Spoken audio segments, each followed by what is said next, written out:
Welcome back to my grammar tips YouTube channel. আজকেও ভালো topic নিয়ে এসেছি। এর আগেও একটা ক্লাস নিয়েছিলাম বাটের একটা কনজাংশন হিসাবে, আবার অ্যাডভার্ব হিসাবে, প্রিপোজিশন হিসাবে। আজকে একটু অন্যভাবে রিপ্রেজেন্ট করতে চাইছি বাটকে।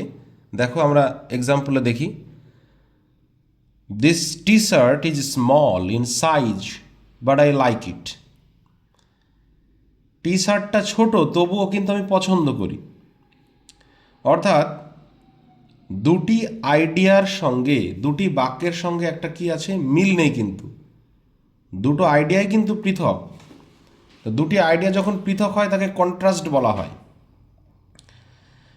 হ্যাঁ, আমরা হিন্দিতে একটা ওয়ার্ড ইউজ করি, কিউ কি বা লেকিন, এরকম আমরা তো ইউজ করি। Next example, I love you but I can't give it to you.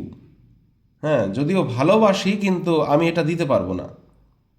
একই রকমভাবে দেখো এই এক্সাম্পলটা কি আছে, যে I trust you but you don't. বিশ্বাস করি কিন্তু তুমি করো না। তাহলে প্রথম বাক্য এবং দ্বিতীয় বাক্যের মধ্যে একটা কিন্তু বৈপরীত্য বা বৈসাদৃশ্য, একটা কন্ট্রাস্টেড টু আইডিয়াস কিন্তু বোঝাচ্ছে। Your offer is good, your offer is good but I don't need a credit card. অফারটা ভালো কিন্তু প্রয়োজন নেই ক্রেডিট কার্ডের। The exam was lengthy, but it was not difficult. হ্যাঁ, পরীক্ষাটা অনেক সময়ের ছিল কিন্তু কঠিন বলে মনে হয়নি। Last example, I I tried to find my ring but I couldn't find it. আমি অনেক খুঁজেছি কিন্তু রিংটি খুঁজে পাইনি। তাহলে আমরা কি দেখলাম, দুটো বাক্যকে অ্যাডজাস্ট করেছে, জয়নিং করেছে। তো দুটো বাক্য কিন্তু কন্ট্রাস্টেড আইডিয়াস।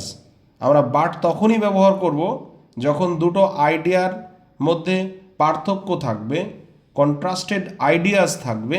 কিন্তু আরেকটা বিষয় মনে রাখতে হবে, যে দেখো যে একটা আইডিয়ার পরে কিন্তু কমা দেওয়া আছে। যদি কমা দেওয়া হয় তারপরে যদি বাট দিয়ে অন্য একটা বাক্য শুরু করা হয়, তাহলে কিন্তু বুঝতে আরও বেশি সুবিধা হয়। সঙ্গে সঙ্গে we should keep in our mind one thing, that যখন আমরা বাট ব্যবহার করছি তখন দেখো দুটি আইডিয়াকে কিন্তু ইকুয়াল ইম্পর্টেন্স দিচ্ছি। যতই কিন্তু দুটো আইডিয়ার মধ্যে কন্ট্রাস্টেড আইডিয়াস থাকুক না কেন, দুটি বাক্যের মধ্যে পার্থক্য থাকুক না কেন, কিন্তু আমরা কি করছি, দুটি বাক্যকেই কিন্তু ইকুয়াল ইম্পর্টেন্স দিচ্ছি। তাহলে আরেকবার রিক্যাপ করি, জয়নিংয়ের ক্ষেত্রে কাজে লাগে বাট শব্দটি। আমরা একাধিক বাক্য কিন্তু তৈরি করেছি। এরকম নতুন নতুন বাক্য নিজেদেরকে তৈরি করতে হবে।